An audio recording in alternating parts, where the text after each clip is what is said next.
Rugilah ia di dunia dan di akhirat. Padahal kalau dia sedang ada ujian, tadi saya bilang langsung kembali kepada Allah. Clear sebenarnya kalau kembali kepada Allah. Langsung wudu, sholat taubat, berdoa. Clear.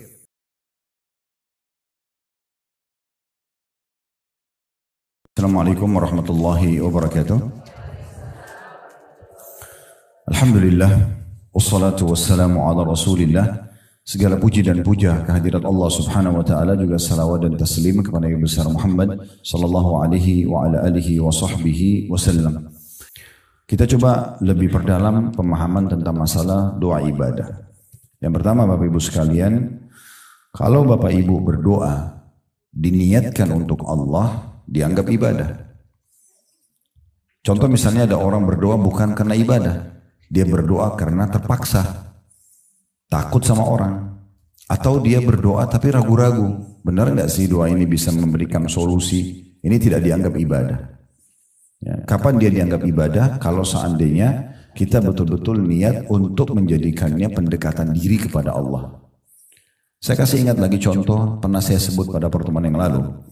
Kalau Bapak Ibu lagi ngantuk, kemudian Bapak Ibu bilang, saya wudhu aja deh. Wudhunya niatnya dalam hati untuk apa?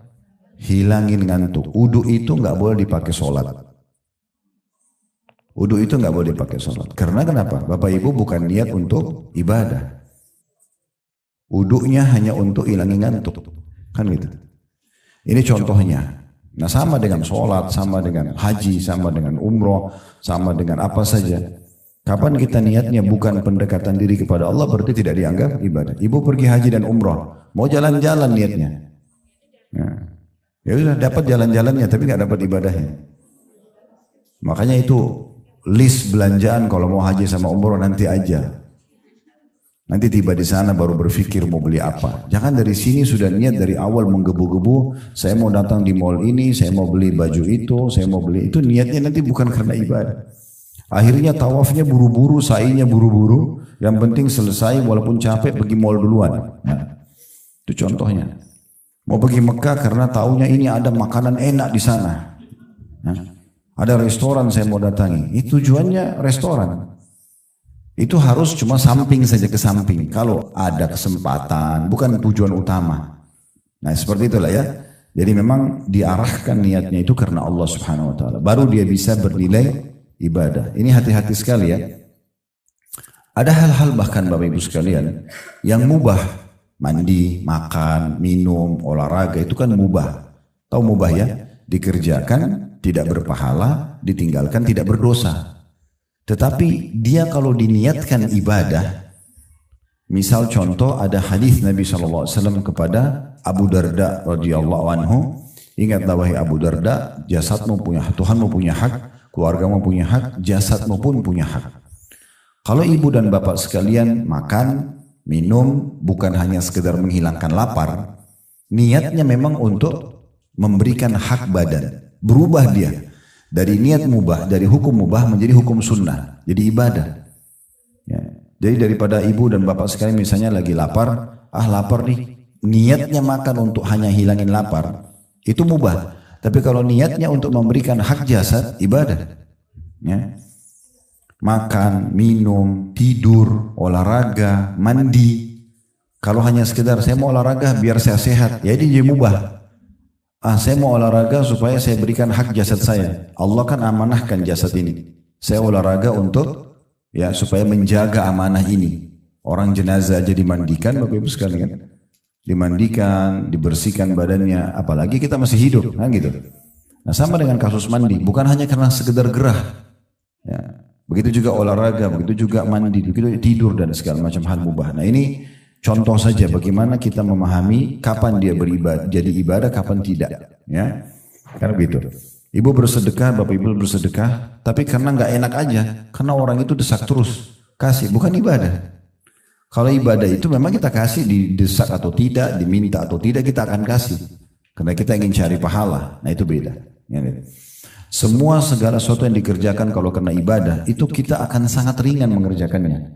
Karena target kita ridho Allah, target kita balasannya. Ya. Jadi yang di depan kita ini mau orang menjengkelkan atau tidak, bagi saya lagi sedekah. Tidak ada urusan sama dia. Gitu ya. Jadi ada orang gila minta makanan misalnya, gak ada urusannya. Karena orang gila dia nggak ngerti, saya nggak usah kasih makan yang enak. Keliru. Justru harus kasih makanan yang enak, bukan karena lihat dia, karena ibadahnya. Jadi ada seorang ulama besar dulu, bernama Rabi ibn Huthaim rahimahullah. Dia lagi makan, dibuatin makanan mewah sama istrinya. Waktu itu dinamakan halwa. Beda sama halwa sekarang. Halwa itu orang Arab artikan manisan ya, sesuatu yang manis Bapak Ibu sekalian.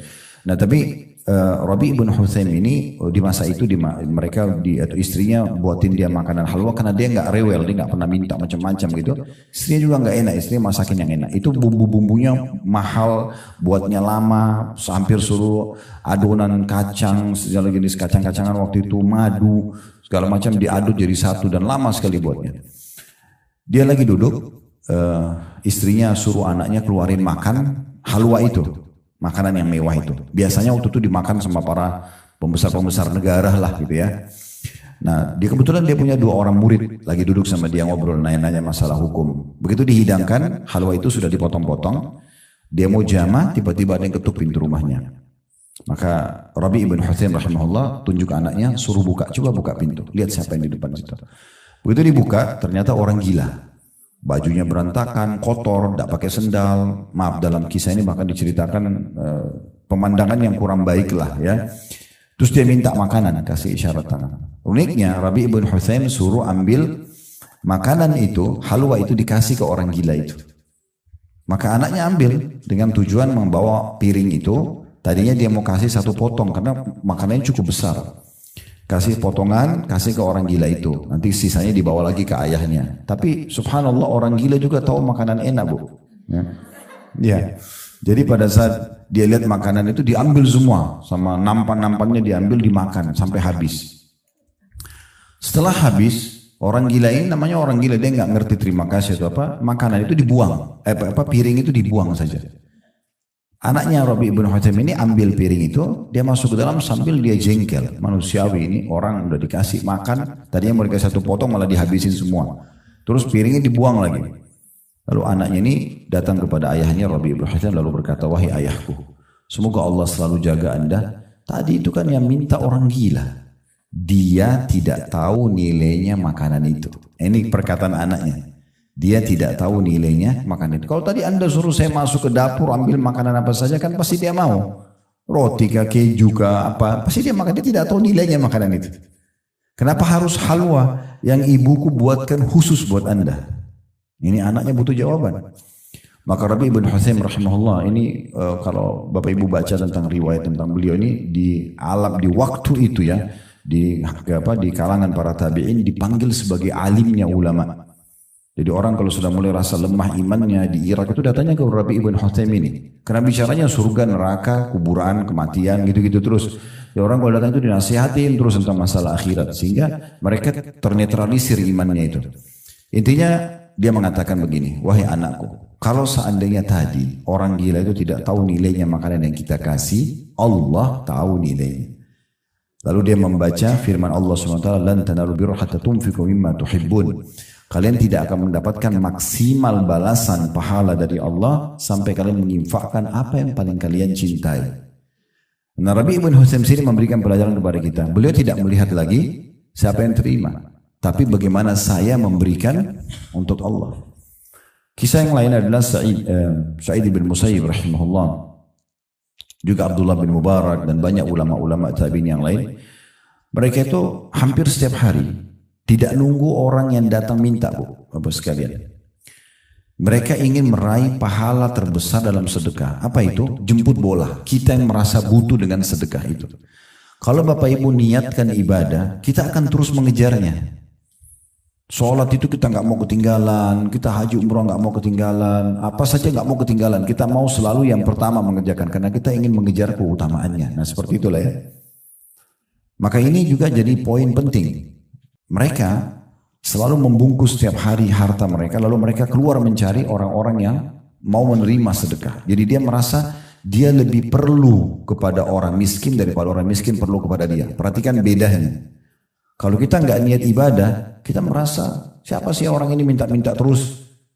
Atau kadang-kadang kita masih negosiasi sama syaitan, nggak usah kasih ini orang masih mampu. itu karena tidak niat ibadah. Kalau niat ibadah nggak ada urusannya, nggak ada urusannya.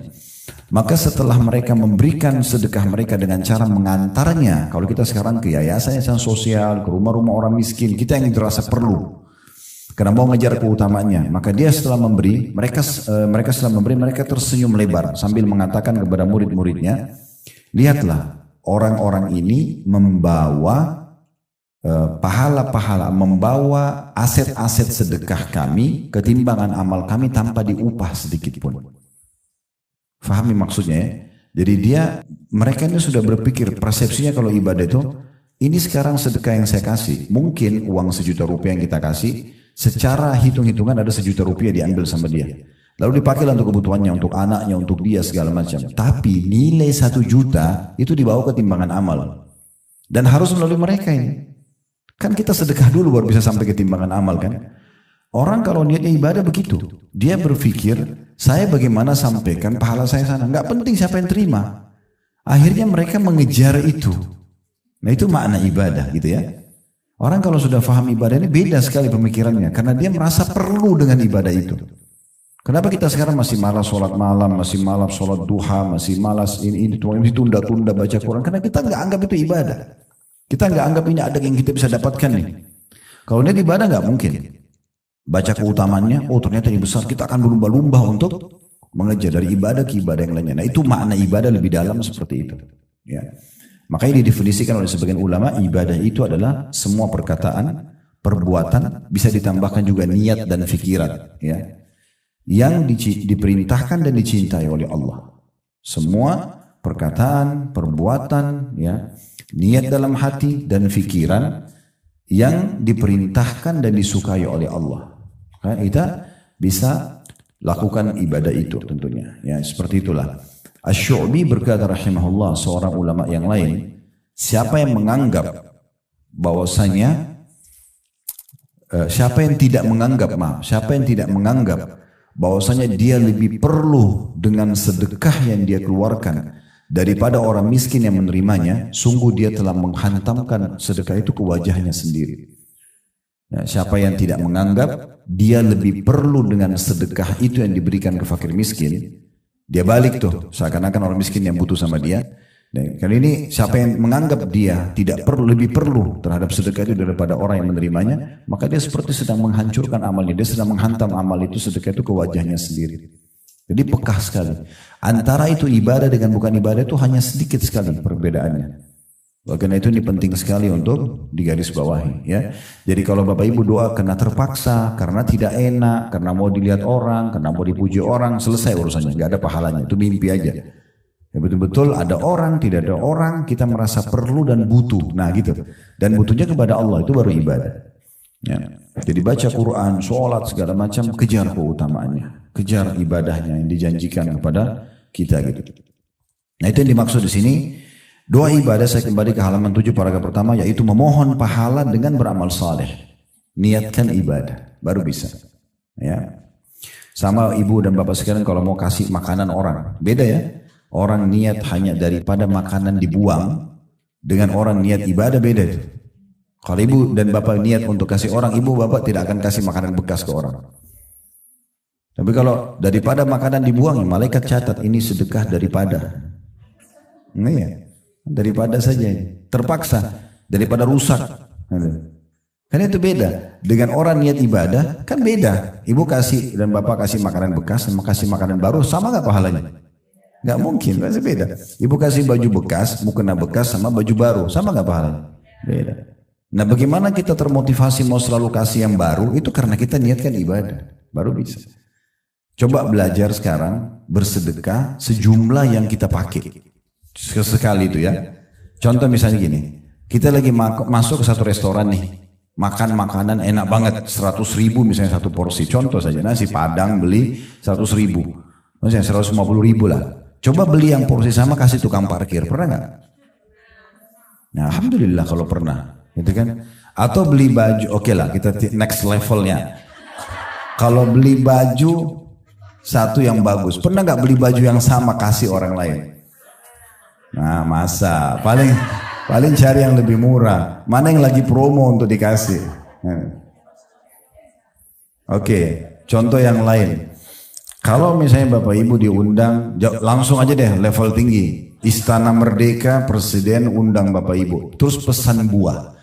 Tolong bawa ke saya buah ya. Di mana beli buahnya? Oh ya, Masya Allah.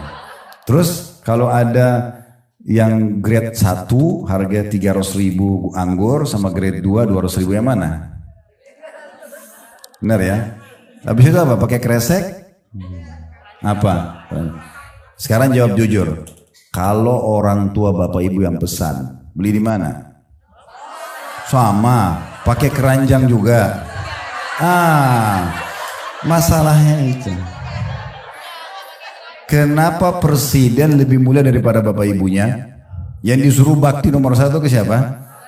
Nah, itu. Orang kalau niat ibadah itu pasti maksimal. Mulai sekarang kasih orang tua itu pakai keranjang, cari yang terbaik, variasikan gitu. Oh, baru ya. Nah itu beda.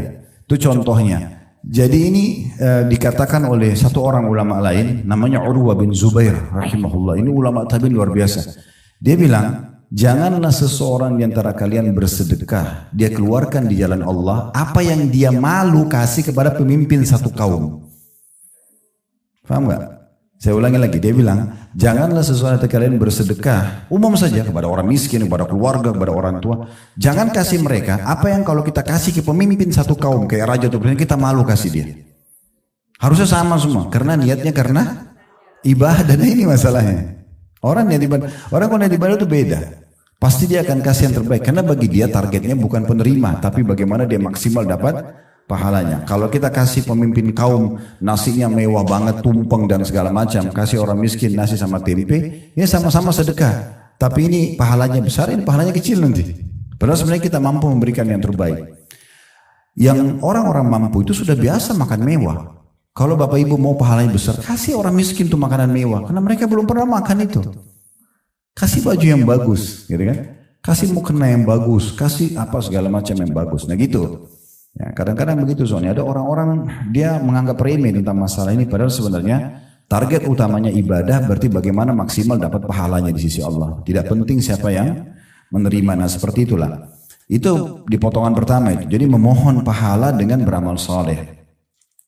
Di sini diucapkan seperti mengucapkan 2 kalimat syahadat dan melaksanakan tuntunan-tuntunan 2 kalimat syahadat tersebut. Jadi 2 kalimat syahadat bukan hanya sekedar orang mau masuk Islam, ya. Kita pun punya zikir 2 kalimat syahadat. Contoh di tahiyat baca 2 kalimat syahadat enggak? Ya. Terus muadzin setiap azan 2 kalimat syahadat kan? Dan sunnahnya kita mengucapkan yang sama.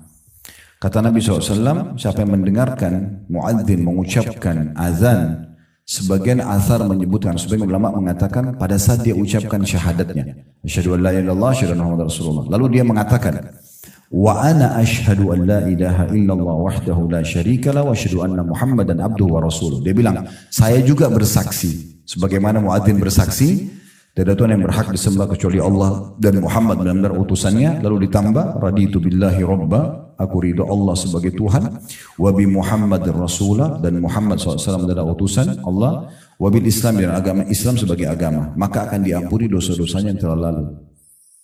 Hanya dengan mengucapkan seperti yang diucapkan oleh muadzin itu syahadat lagi gitu kan. Nah, pengucapan syahadat ini supaya dia nilai ibadah bukan hanya sekedar sebuah rutinitas. Tetapi bagaimana kita niatkan memang memahami apa kandungan maknanya. La ilaha illallah berarti la ma'budu bihaqqin illallah, tidak ada Tuhan, tidak ada pencipta, pemilik, penguasa alam semesta ini kecuali Allah, sehingga kita hanya bergantung, hanya cinta, hanya takut semua karena Allah Subhanahu wa taala. Itu maknanya. Dan Muhammad Rasulullah betul-betul menjadikan beliau sebagai idola, suri tauladan, mengikuti semua ajarannya, meninggalkan larangannya. Nah, itu makna daripada konsekuensi baru syahadatnya bisa bermakna ibadah. Begitu juga dengan sholat tadi ini titik beratkan oleh beliau. Karena sholat juga berisikan doa. Ya. Dari awal kita takbiratul ihram, doa iftitah.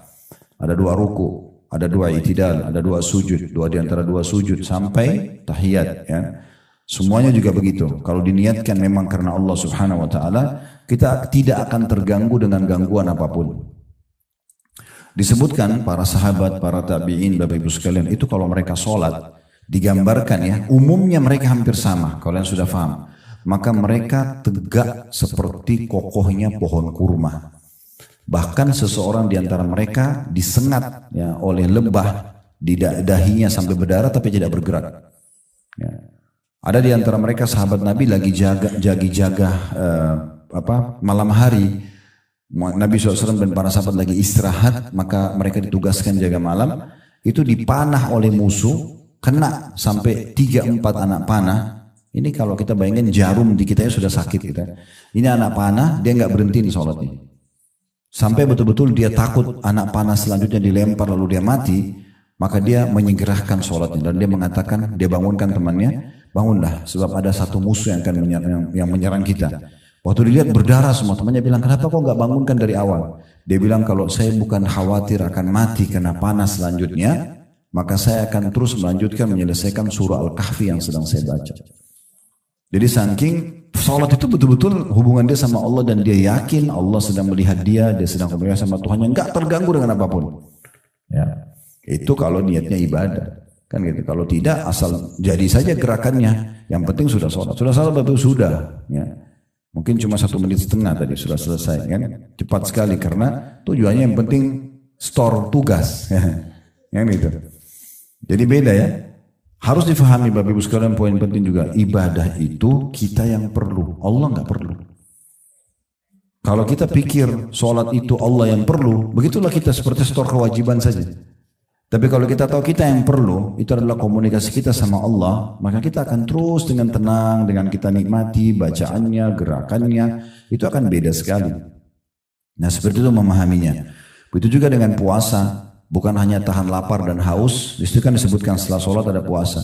Bukan hanya tahan lapar dan haus, karena memang ini kewajiban. Enggak.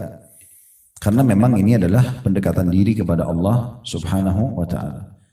Ibu dan bapak sekalian, kalau mau sampai level lebih tinggi lagi, ya, kita beribadah bukan lagi tujuannya mengejar keutamaannya. Itu level paling tingginya. Tapi sebagai tanda syukur kepada Allah. Pernah dengar hadis Nabi SAW sholat sampai kakinya pecah-pecah? Terus Aisyah katakan, ya Rasulullah, kenapa anda sholat begini? Padahal sudah diampuni dosa yang lalu dan akan datang. Apa kata Nabi? Afala akunu abdan syakura.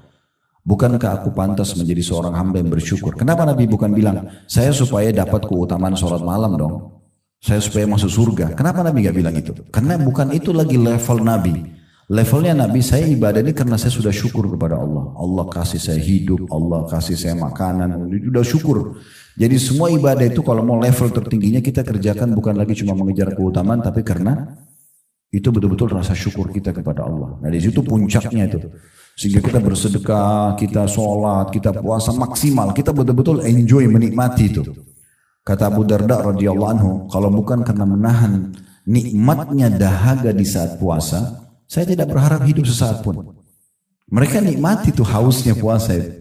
Karena pendekatan diri kepada Allah subhanahu wa ta'ala. Begitu. Jadi kalau ibadah seperti itu keadaannya. Sama dengan zakat. Kalau kita peduli sebagai itu adalah sebuah ibadah, kita akan betul-betul detail menghitungnya, menentukan waktunya. Bahkan betul-betul ya tidak mau kurang. Kalau perlu kita lebih sehingga tidak salah dalam hitungan. Gitu kan. Itu juga dengan haji. Bukan hanya sekedar mau dipanggil sebagai ibu haji atau pak haji. Ya, tapi betul-betul akan ya dikerjakan karena Allah. Bahkan para kaum salaf itu mereka pergi haji, pergi umrah, pulang kebanyakan orang tidak tahu. Kebanyakan orang tidak tahu. Jadi mereka berangkat kalau yang tahu yang orang kenal saja. Tapi kalau untuk di publik itu tidak, mereka diam saja. Gitu. Jadi antara mereka seperti kalau pernah dengar namanya Atha bin Abi Rabah, itu ulama besar tabi'in di Mekah. Beliau 70 kali haji. Allah kasih umur 100 tahun 70 kali haji. Berarti 70 tahun dia haji terus. Itu bukan dari dia ceritanya ya, bukan dia cerita. Orang-orang tahu karena hampir setiap tahun melihat dia baru disampaikan. Atha bin Abi Rabah begini. Jadi memang mereka kerjakan ibadah. Beda ya. Kalau bapak ibu lagi ibadah ditanya orang, jawab. Kemana aja bu selama ini? Saya sempat ke rumah 2 kali nggak datang. Oh ya saya lagi umroh. Nggak apa-apa. Kan ditanya. Yang masalah tidak ditanya cerita. Kamu tahu nggak kemarin saya umroh 2 kali loh. Saya sudah haji 7 kali loh. Yang nanya siapa? Nggak ada yang nanya. Berarti hanya untuk pujian lisannya manusia sepanjang lidahnya saja.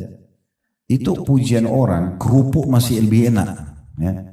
Karena kerupuk itu masih ada rasanya walaupun dia kecil untuk kebutuhan tubuh kita. Daripada ucapan orang kamu hebat ya, kamu dermawan, terus dapat apa? Badan nggak tambah gemuk, nggak tambah cantik, nggak tambah kaya, nggak ada. Tapi ada orang kejar itu, subhanallah, puas dengan pujian orang. Apa yang mau didapat? Ya. Nggak penting sekali itu. Itu contohnya ya.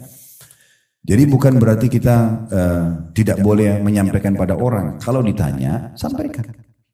Saya sama bapak sini pada mau ke masjid, ada tetangga tanya mau kemana? Masa kita bilang kalau saya bilang riya nih, kan nggak usah. Ditanya, iya mau ke masjid. Ayo pak, sholat di masjid juga, nggak apa-apa. Tapi kalau iklanin ke orang, ayo sholat, ayo saya mau sholat nih misalnya, contohnya itu kan mungkin bisa sangat terbuka pintu itu. Itu juga kata beliau di sini menyembelih, sembelihan. Nah sama juga, ini termasuk ibadah yang besar Bapak Ibu sekalian ya. Jadi sembelih jangan cuma dilakukan di Idul Adha, ya. Tapi seringnya menyembelih hewan, kambing, unta, sapi gitu kan, ayam terus dibagikan ke orang ini, memberikan makan orang ini besar sekali pahalanya. Ya, jadi momentum-momentum memberi makan orang itu besar sekali pahalanya. Jadi jangan selalu mau ditraktir tapi tidak pernah traktir orang. Ya, sering berbagi. Itu dalam sebuah hadis riwayat Muslim pernah ditanyakan oleh seseorang kepada Nabi SAW, ya Rasulullah, ayyu islamin khair? Amalan apa dalam Islam selain kewajiban yang besar sekali pahalanya? Artinya kalau saya jadikan sebagai target saya itu bagus banget itu. Kata Nabi SAW, tut'imut ta'am, beri makan orang. Itu nomor satu tuh.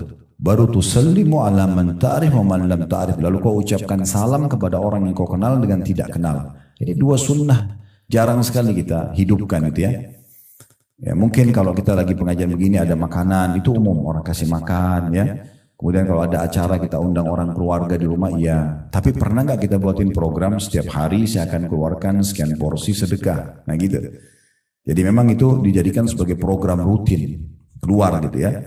Kalau kita bisa misalnya memblok satu rumah anak yatim, dua rumah anak yatim, bagus lah gitu kan. Per bulan berapa kebutuhan berasnya? 50 kilo dari saya aja ya. Udah kita transfer tiap bulan. Gak ada yang tahu antara kita sama Allah ya. Kita kasih misalnya contoh itu sangat bagus. Nah juga bagus kalau menyembelih. Di sini sebenarnya sembelihan ini maknanya adalah makanan sebenarnya. Karena menyembelih itu kita memberikan makanan. Dan ini tidak boleh dialihkan kepada selain Allah SWT. Seperti orang kasih sesajen untuk patung, untuk kuburan, untuk laut segala macam, ini tidak boleh. Begitu juga dengan nazar. Nazar karena Allah. Nazar ini tahu hukum dasarnya ya. Makruh Bapak Ibu sekalian. Hukum dasar nazar makruh. Artinya lebih baik tidak nazar. Udah tahu hukumnya ya? Karena orang kalau dia selalu bernazar, maka kalau tidak Allah kabulkan dia tidak lakukan kan? Sekarang kalau penyakit saya sembuh saya akan puasa 3 hari, anak saya diterima kuliah saya akan sedekah 100 porsi. Kalau enggak, berarti enggak lakukan. Nah itu berarti seperti orang pelit. Makanya hukum awalnya dasarnya ulama bilang nazar itu makruh. Kalau yang benar bagaimana Ustaz? Yang benar Bapak Ibu aktivitas dulu, ikhtiar, begitu berhasil lalu kita sedekah. Tidak ada hubungannya dengan berhasil atau tidak. Nah itu mungkin masih oke, gitu kan. Nah tapi bukan berarti tidak boleh ya. Tetap saja boleh, cuman hukumnya makruh. Kenapa dimakruhkan juga oleh sebagian ulama? Karena kalau berhasil jadi wajib Bapak Ibu sekalian. Misal kalau anak saya diterima kuliah saya akan sedekah 100 juta. Begitu diterima benar-benar harus tidak boleh ditunda. Harus disedekah, kecuali Bapak Ibu punya udzur, tidak cukup hartanya segala macam gitu. Dan juga dari satu sisi ulama mengatakan nazar ini ada taklif, membebankan diri mungkin di atas kemampuan. Mungkin dia nggak mampu, tapi dia karena ingin supaya dapat jalan keluar maka dia bernazar, ini nggak usah. Ada solusi lain pengganti nazar, namanya tawasul dengan amal saleh. Bertawasul dengan amal saleh. Misal kita sedekah, gitu kan? Niatkan sedekah ini akan memudahkan urusan, itu boleh. Itu solusi itu lebih baik, gitu kan?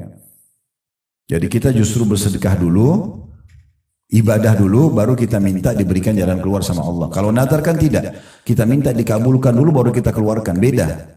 Ya.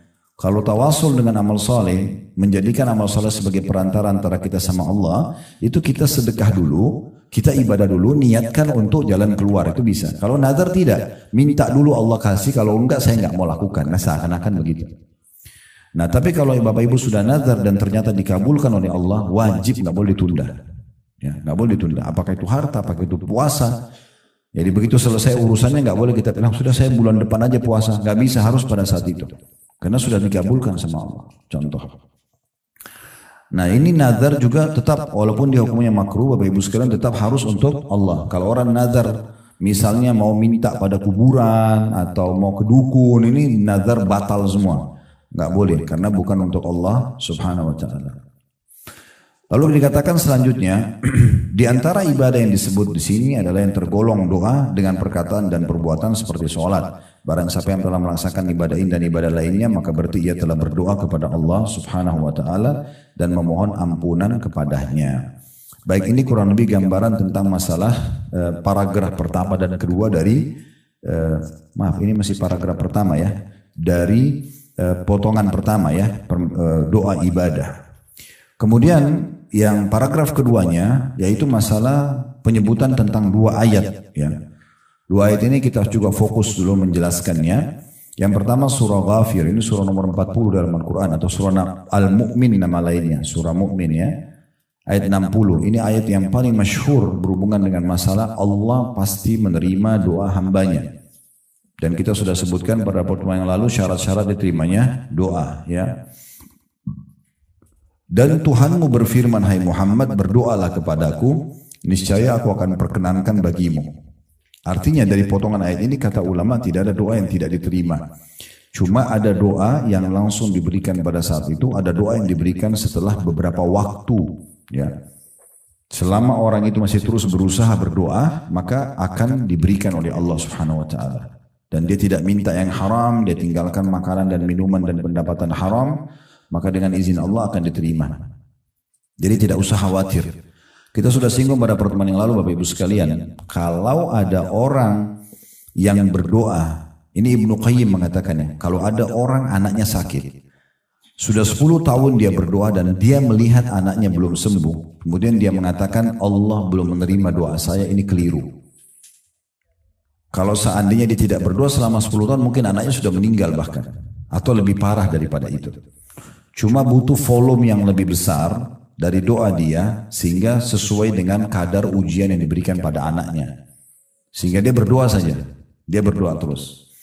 Dan pernah Ibnu Qayyim rahimahullah melihat satu kasus terjadi. Beliau lagi jalan menuju ke rumahnya dari masjid. Melewatin satu rumah. Rumah itu secara kebetulan ada satu ibu lagi marah sama anaknya. Jadi saking marahnya ibu ini, anaknya dikeluarin dari pintu rumah, ditutupin dari dalam. Anaknya itu masih kecil, 5 tahunan ke bawah gitu ya. 5 tahun ke bawah, nangis-nangis, ngerengek-ngerengek sama ibunya, buka pintu, nangis-nangis. Tapi ibunya tetap tidak mau bukain pintu. Ibnu Qayyim nunggu, mau lihat apa yang terjadi. Ternyata anak itu kena kecapean tidur. Waktu dia tidur, ibunya buka pintu gendong karena nggak tega, dimasukin ke dalam. Lalu beliau menyebutkan sebuah statement yang menarik. Beliau mengatakan Maha Suci Allah, Subhanallah ya. Subhanallah bahasa Arabnya, terjemah Maha Suci Allah. Andai saja setiap hamba melakukan seperti anak itu kepada Tuhannya, anak itu kepada ibunya, dia itu melakukan pada Tuhannya, terus dia merengek sampai dia ya sudah capek tertidur, gitu kan? Maka dan tetap dia tidak putus asa, pasti Allah akan berikan dia sebagaimana ibu itu mengambil anaknya. Tidak disamakan Allah sama ibu itu, tidak ya. Tetapi pernah terjadi juga dalam riwayat Bukhari. Nabi Muhammad SAW satu waktu dalam peperangan, Bapak Ibu sekalian, setelah memenangkan peperangan, ada satu ibu, tapi ini ibu orang-orang non-muslim ya, masuk dalam tawanan kaum muslimin, terpisah dengan anak dia masih kecil. Jadi debu berterbangan, lagi panas, suasana di kancah peperangan, ada beberapa jenazah tergeletak gitu. Nabi SAW sempat melihat ke satu arah, ada satu ibu ini seperti lagi nyari anaknya, beda dengan ibu-ibu yang lain. Mereka sebagai tawanan perang, mereka tenang, nanti akan minta apa disampaikan, karena kalau tidak kan orang tawanan perang bisa terancam dibunuh dan segala macam. Tapi ibu ini tidak peduli dengan keadaan medan perang, dia keliling-keliling nyari ada kelompok anak-anak kecil, diangkat, digendong, dibalik, bukan anak dia ditaruh lagi, begitu terus. Maka ini menarik perhatian Nabi. Nabi SAW bilang sama para sahabatnya, coba lihat ibu ini, perhatikan. Nah ternyata ibu itu setelah sekian anak yang diangkat dibalik-balik, baru ketemu sama anak dia.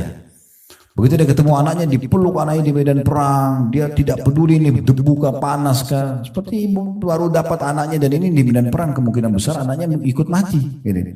Ditemukan sama dia. Lalu kemudian dipeluklah dengan sahabat. Sahabat semua saksikan. Seorang ibu sama anaknya wajar gitu ya. Tapi uniknya dia lupa kalau dia di kancah peperangan, dia lupa kalau dia tawanan perang, yang penting anaknya sudah didapat. Lalu Nabi SAW bilang, saya mau tanya satu hal. Kalau seandainya kita nyalakan api, kemudian kita suruh, api unggun nih, kita suruh ibu itu lempar anaknya ke api. Apakah ibu itu akan lempar anaknya? Ya, serentak para sahabat jawab, tidak ya Rasulullah.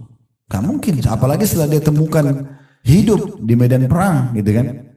Maka di situ pesan Nabi SAW, ketahuilah demi zat yang jiwaku dalam genggaman, maksudnya demi Allah, sungguh Tuhan kalian Allah lebih sayang kepada kalian daripada ibu itu pada anaknya. Allah nggak mau kita celaka, Allah nggak mau kita susah, Allah nggak mau kita masuk neraka, nggak mau Allah mau kita selamat, kita mau bahagia. Tapi Allah kasih jalannya, caranya, ibadah, ikhlas, ya, berbagi dan seterusnya itu semua akan diberikan jalan keluarnya. Nah seperti itulah. Itu potongan pertama ayat, berdoalah kepadaku aku akan perkenankan. Jadi tidak ada doa yang tidak diijabah dan harus bijaksana Bapak Ibu sekalian ya. Bayangkan sekarang hajat-hajat kita harian dengan ada hajat mungkin doa yang pernah kita panjatkan tapi belum kita terima. Kira-kira mana yang lebih banyak? Contoh misalnya kita lapar, bukan setiap hari kita lapar? Kita kadang-kadang cuma bilang lapar. Terus muncul ide kita, pikir mau makan apa, terus dapat, terus enak, kenyang. Itu tiap hari. Tiap hari kita lapar, tiap hari kita haus, tiap hari kita capek. Ya, tiap hari kita banyak hajat kita, mau keluar rumah, mau ini, mau itu, segala macam. Semua terpenuhi. Ini kadang-kadang dilupakan kalau ini kemudahan dari Allah. Kemudian ada orang yang sangka buruk dengan Tuhannya karena ada satu permintaan dia minta, penyakitnya belum disembuhkan misalnya, atau utang belum. Terus dia sangka buruk sama Allah. Oh Allah nggak terima doa saya. Dia lupa semua kebaikan Allah yang banyak ini.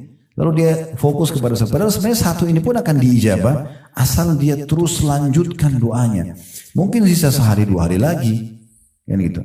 Saya ingatkan kembali hadis yang kita bahas pada pertemuan yang lalu ya. Kata Nabi SAW, yustajabu li ahadikum malam ya'jal. Pasti diijabah doa sesuatu yang kalian selama tidak tergesa-gesa. Para sahabat bertanya, "Wa mal istijal?" Apa itu tergesa-gesa ya Rasulullah? Kata Nabi SAW, yaqulu da'autu wa lam yustajabu li fatarakat du'a. Dia bilang saya sudah berdoa tapi belum lihat jawabannya, lalu dia berhentikan doa. Padahal sebenarnya mungkin tinggal beberapa waktu saja, tinggal sebentar. Jadi sabar gitu ya. Itu potongan pertama dari surah Ghafir ayat 90. Berdoa aku perkenankan. Jadi tadi saya bilang ingat ya, bijaksana dalam menilai bagaimana banyaknya pemberian Allah dan jangan itu dibentrokin sama 1-2 hajat kita yang belum dikabulkan. Padahal sebenarnya ini tinggal kita maksimalkan terus berdoa.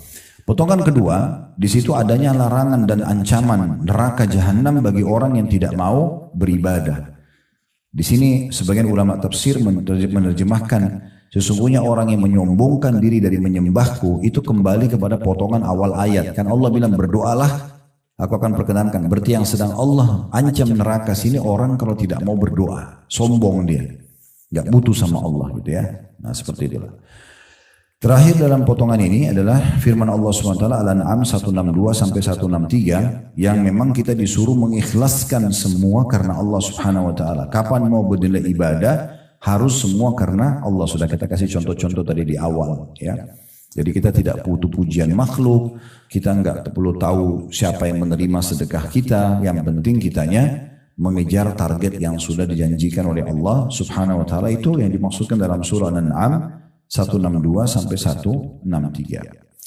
Baik, kita akan masuk ke doa permohonan.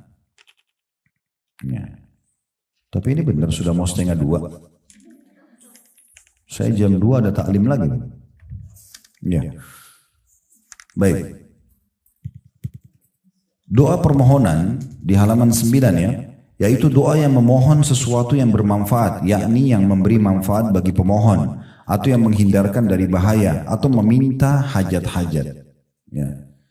Jadi di sini kalau Bapak Ibu ada hajat, disembuhkan penyakitnya, selamatkan dari mara bahaya, ditambahkan rezeki dan segala macam, itu dikenal dengan doa masalah atau doa permohonan.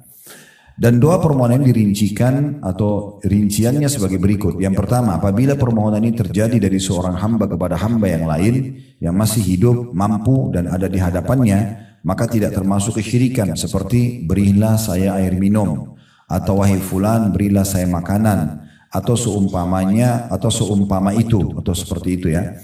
Maka itu tidak menjadi masalah ya. Jadi maksudnya boleh nggak kita bilang tolong bantu saya bayarin utang kepada manusia? Boleh nggak dok berikan saya obat yang terbaik misalnya? Nah, itu namanya kan masalah permohonan juga ya. Tapi yang seperti ini masih boleh kalau syaratnya tadi minta kepada orang yang masih hidup, bukan jenazah di kuburan ya. Kemudian orang itu mampu untuk membantu kita dan juga masih ada di hadapan kita. Nah itu baru boleh. Dan itu pun masih di alam manusia. Minta minum, minta pekerjaan, minta makan ya, dan seterusnya. Oleh sebab itu Rasulullah SAW bersabda, man sa'ala billahi fa'atuhu. Barang siapa yang meminta kepada kalian dengan menyebut nama Allah, maka berilah dia. Saya dia bilang, demi Allah tolong bantu saya, demi Allah gini dan itu berilah. Gak usah peduli dia, tapi kita sedang memberi untuk Allah, tadi sudah kita jelaskan. Wa man ista'adha billahi fa'idhu. Dan barang siapa yang meminta perlindungan kepada kalian dengan menyebut nama Allah, maka berilah perlindungan kepadanya, selama dia bukan pelaku kriminal. Ya. Minta dilindungi, ya, ada orang kena longsor, gempa, segala macam, kemudian minta bernaung ya di rumah kita misalnya sementara gitu-gitu ya.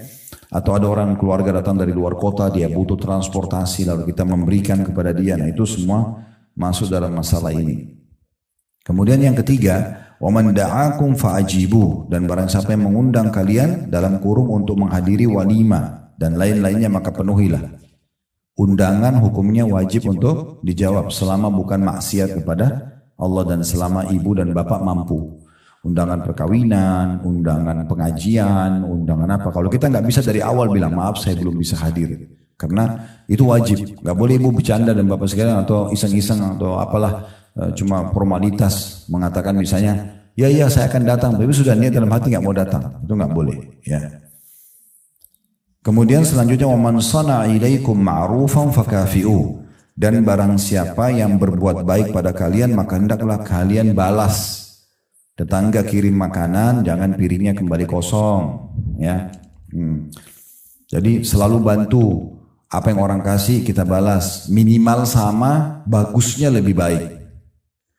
Orang cuma kirim apa dari tetangga sebelah, kita kirim yang lebih baik. Orang kasih kita baju nilai berapa, kita kasih lebih baik. Itu semua bukan karena dia, tapi karena Allah subhanahu wa ta'ala. Ini juga sedikit saya ingin tambahkan dalam masalah rumah tangga ya. Kalau seorang suami itu hanya niat karena istrinya, ini ada saatnya dia jengkel. Ada saatnya dia jenuh. Seorang istri kalau dia layani suaminya hanya karena suaminya, satu waktu dia lagi gak enak, gak mood, dia gak mau layani. Bagaimana caranya supaya kalau selalu saja aman? Karena Allah. Tidak usah lihat lagi siapa suami kita, siapa istri kita, siapa anak kita, siapa orang tua kita. Tidak usah lihat lagi. Allah telah menghubungkan hukum untuk mendapatkan pahala di sisi surga dengan orang-orang ini. Cari ridho suami, memenuhi kebutuhan istri, bakti sama orang tua, pendidikan baik buat anak. Ini semua karena Allah yang perintahkan. Nah itu beda sekali itu. Beda sekali. Jadi tidak ada kejenuhan. Tidak ada kejenuhan. Pernah ada seorang laki-laki datang kepada Imam Ahmad berkata begini, wahai Imam, kalau seandainya kami lagi marah sama istri, lagi tidak mood dan segala macam, tetapi dia membutuhkan biologis, apakah kami dapat pahala kalau kami tetap menggauli mereka? Kata Imam Ahmad, ya, kamu bisa niatkan untuk memberikan hak dia, atau niat untuk mendapatkan keturunan. Dia dilarikan ke ibadah. Udah beda kasusnya. Begitu juga seorang wanita pernah datang kepada Aisyah mengatakan sebaliknya, ya, wahai Ummul Mukminin, kalau kami lagi jengkel, lagi marah sama suami gitu, apakah kami tetap wajib menjawab ajakannya untuk biologis? Kami lagi nggak mau. Dosa nggak kalau nggak? Kalau nggak layani? Kata Aisyah, iya. Kalau kalian berada di atas unta, sudah mau jalan, kalau ibu-ibu sekarang sudah di mobil, udah mau pergi acara mana, dipanggil oleh suami, tetap wajib jawab. Terus bagaimana poinnya? Ya niatnya karena ibadah. Tadi keluarnya itu, ya. Itu karena bukan niat ibadah. Ya. Baiklah, selanjutnya. Siapa yang berbuat baik padamu maka hendaklah kamu balas. Kemudian فَإِنْ لَمْ تَجِدُوا مَا تُكَافِئُونَهُ فَادْعُوا لَهُ حَتَّى تَرَوْا أَنَّكُمْ قَدْ كَفَأْتُمُوهُ. Dan kalau kalian tidak mendapatkan sesuatu yang bisa kalian balaskan dari kebaikan dia, maka doakan dia, balas dengan doa sampai kalian merasa bahwa kalian telah membalas kebaikannya. Terus doakan sampai seakan-akan kita sudah puas untuk memberikan sesuatu balasan kepada dia, ya. Jadi kita juga penting begini Bapak Ibu sekalian, orang kalau niat ibadah itu pasti dia selalu besarkan apapun nikmat yang ada depan matanya. Dia besarkan. Orang kasih dia cuma sepiring nasi, dia akan mengenang seumur hidupnya itu. Dibesarkan itu, tidak dianggap remeh, ya. Jadi memang seperti itu. Orang kalau mau niatkan ibadah seperti itu. Makanya Umar bin Khattab berkata, saya akan terus berterima kasih seumur hidup saya pada seseorang yang mengingatkan satu kekurangan saya. Jadi kalau Umar itu berharap ada yang datang, Umar kamu itu salah loh begini, itu Umar akan terima kasih seumur hidup. Jadi dia besarkan itu kebaikan orang. Sehingga bukan berarti, saya kan sudah pernah balas tuh makanannya. Enggak usah pikir balasan kita. Kita besarkan pemberian dia supaya kita menganggap pemberian itu akan terus kita nilai. Dia kayak satu piring kita balas 10-20 piring pun tidak ada masalah. Gitu loh. Kan gitu. Jadi tidak perhitungan dalam memberikan. Karena semua itu tetap ada nilai pahala. Sedekah piring pertama, 2, ketiga, ke 100 sama aja pahala terus. Dan memang wajar karena dia pernah berbuat baik. Sunnah Nabi membalasnya. Kan gitu. Nah itu poin-poin penting yang juga kita bisa ambil dari sini. Yang kedua, berdoa kepada makhluk dan meminta darinya sesuatu yang tidak dapat dilakukan oleh selain Allah. Maka ini menjadikan orang tersebut musyrik dan kafir. Baik yang diminta itu masih hidup ataupun sudah mati. Berada di hadapannya atau tidak, seperti perkataan wahai kiai fulan atau syekh fulan, sembuhkanlah penyakit saya, kembalikanlah barang saya yang hilang, panjangkanlah umur saya, berilah saya anak, dan lain-lainnya. Semua ini merupakan kekafiran yang besar yang mengeluarkan pelakunya dari agama Islam, ya. Jadi kalau sesuatu yang merupakan hak kausalitasnya Allah nggak bisa minta pada makhluk, ya tadi minta keturunan. Dokter hanya bisa membantu. Tolong bantu saya dok, tapi jangan bilang dok berikan saya anak. Itu nggak bisa. Karena itu yang bisa memberikan hanya Allah Subhanahu wa taala gitu. Allah berfirman dalam surah Al-An'am ayat 17, "Wa iyyamsaska Allah bidurrin fala kashifa lahu illa hu, wa iyyamsaska bi khairin fa huwa ala kulli syai'in qadir." Jika Allah menimpakan suatu kemudaratan kepadamu, maka tidak ada yang menghilangkannya selain diri dia sendiri. Jadi hanya Allah yang bisa mengeluarkan. Kalau kita sakit, yang ciptakan kita Allah, yang ciptakan penyakit Allah, yang bisa sembuhkan hanya Allah, ya. Dan jika dia mendatangkan kebaikan kepadamu, kalau Allah sudah menjadikan itu sebagai rezeki kita, maka dia maha kuasa atas tiap-tiap segala sesuatu. Tidak ada yang bisa menghalangi. Kalau itu rezekinya Bapak Ibu, tidak ada yang bisa menghalangi kalau Allah sudah kasih. Walaupun satu dunia tidak ingin itu sampai kepada kita. Ini dalil tentang masalah tidak bolehnya memohon yang merupakan hak kausalitasnya Allah, hak sepenuhnya punya Allah, minta keturunan, sembuh penyakit dan segala macam, atau dikembalikan barang hilang, itu tidak boleh dialihkan kepada makhluk. Juga Allah SWT berfirman dalam surah Yunus ayat 106 sampai 107, "Wala tad'u min dunillahi ma la yanfa'uka wa la yadurruk, fa in fa'alta fa innaka idzan minadh dhalimin. Wa in yamsaska Allah bidurrin fala kashifa lahu illa hu, wa in yuridka bi khairin fala radda li fadli yusibu bihi man yasha'u min ibadi wa huwal ghafurur rahim."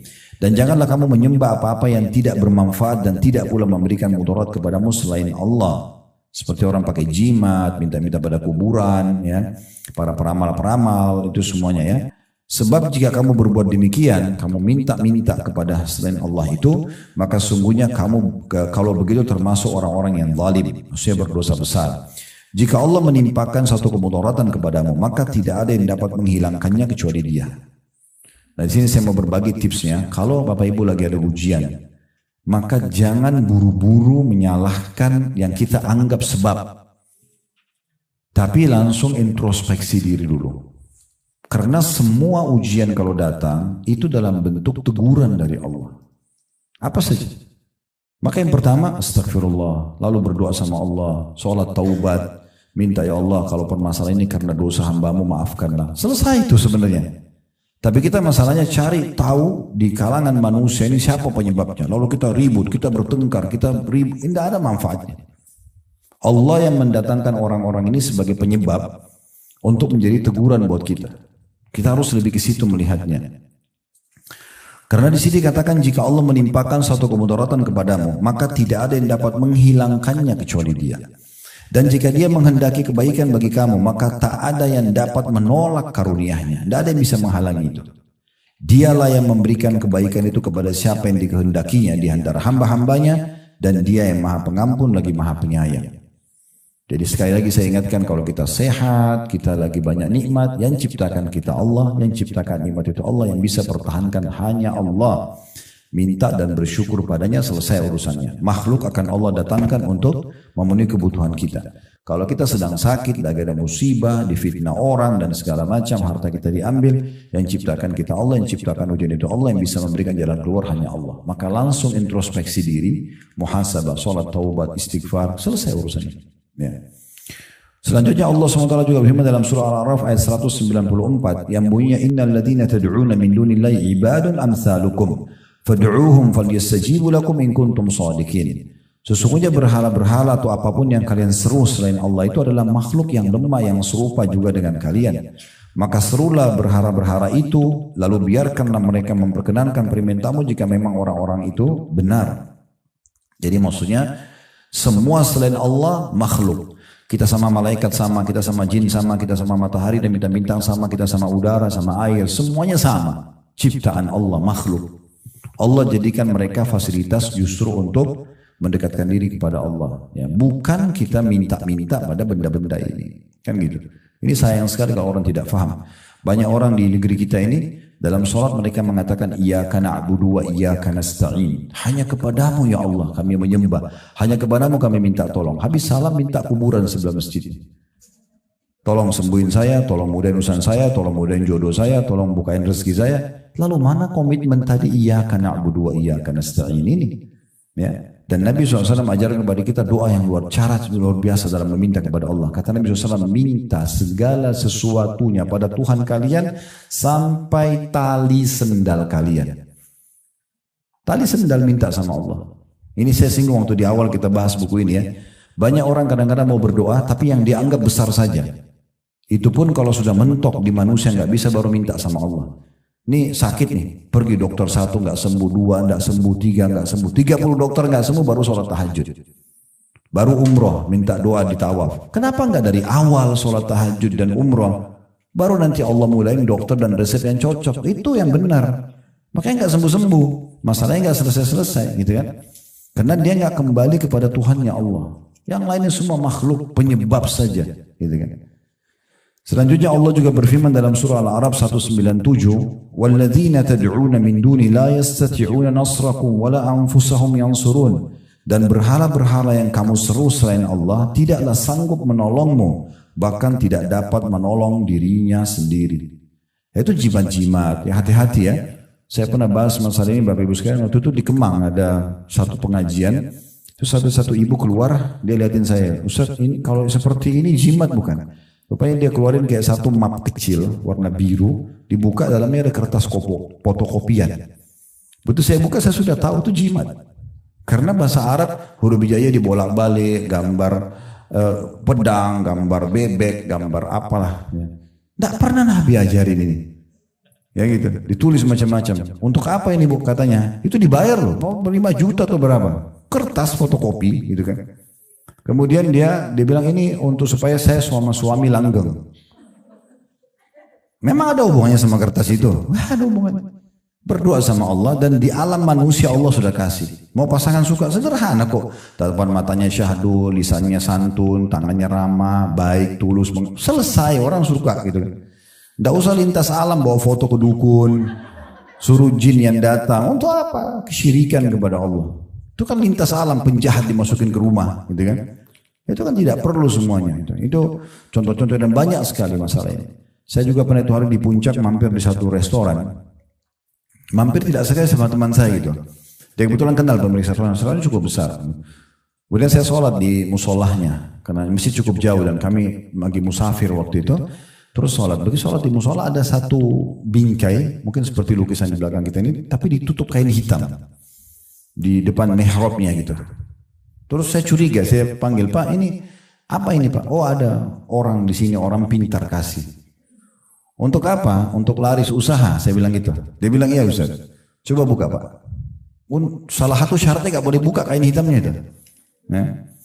Coba buka, tidak apa-apa, Bapak nggak usah khawatir. Saya insya Allah jamin tidak apa-apa. Mungkin dia diancam kalau buka nanti kualat lah apa, Allahu alam. Buka, begitu buka, saya tahu tuh tulisannya. Subhanallah, ini pernah terjadi juga di Irian waktu itu. Saya lagi dakwah ke sana. Ada satu pengusaha Muslim di sana. Dia kena saya jelasin masalah jimat-jimat ini nggak boleh segala macam. Dia bilang, Ustaz bisa ke toko saya nggak? Tokonya Masya Allah laku memang gitu besar. Tapi ada satu di ruangan ayah dia. Dia bilang, Ustaz tolong lihat. Di belakang pintu kamar orang tua saya itu ada kertas. Itu kertas sudah butek banget. Udah tua, coklat, udah sobek-sobek. Udah lama. Ini saya curiga karena bahasa Arab dia bilang. Terus saya coba lihat. Saya bukan ngomongin diri Bapak Ibu sekalian. Dari SD saya sudah belajar bahasa Arab. Tapi saya nggak tahu isinya apa. Bahasa Arab. Saya coba baca apa ini gitu. Bolak-balik saya. Ternyata setelah saya teliti mungkin cukup lama 15 menit mungkin. Itu bahasa Indonesia tapi diarabkan. Ya, makanya tidak saya temukan dalam bahasa Arab ini apa. Jadi waktu saya lihat itu di sana itu ini adalah nama 7 orang Ashabul Kahfi. Lalu disebut sama dia namanya dan nama nggak jelas juga. Nama apa gitu. Dan ini nama anjingnya. Iya. Siapa yang taruh di tokonya akan lari, siapa yang taruh di rumahnya tidak akan diganggu penjahat dan sebagainya. Ini khurafat semua. Apa punya kertas itu? Gak ada hubungannya sama sekali. Jadi hati-hati sekali ya. Jadi nggak perlu semua itu ya. Maka minta selalu kepada Allah Subhanahu wa taala. Tinggal mudah, alhamdulillah, wassalatu wassalamu, ya Allah tolong selamatkan saya dari orang ini. Ya Allah mudahkan bagi saya rezeki itu, selamatkan saya dari ini dan itu kan bisa gitu. Saya ulangi ya. Di sini firman Allah SWT, dan berhala-berhala yang kamu seru selain Allah itu tidaklah sanggup menolongmu, bahkan tidak dapat menolong diri mereka sendiri.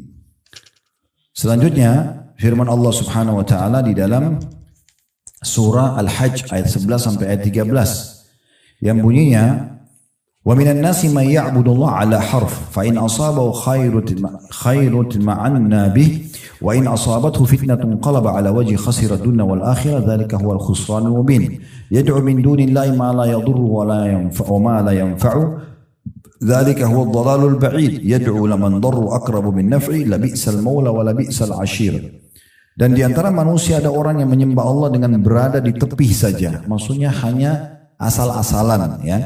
Maka jika ia memperoleh kebaikan, tetaplah ia dalam keadaan itu, tetap beribadah kepada Allah. Dan jika ia ditimpa satu bencana, ujian, berbaliklah ia ke belakang, malah tambah jauh dari Allah. Rugilah ia di dunia dan di akhirat. Padahal kalau dia sedang ada ujian, tadi saya bilang langsung kembali kepada Allah. Clear sebenarnya kalau kembali kepada Allah, langsung wudu, sholat taubat, berdoa, clear. Ya, kan?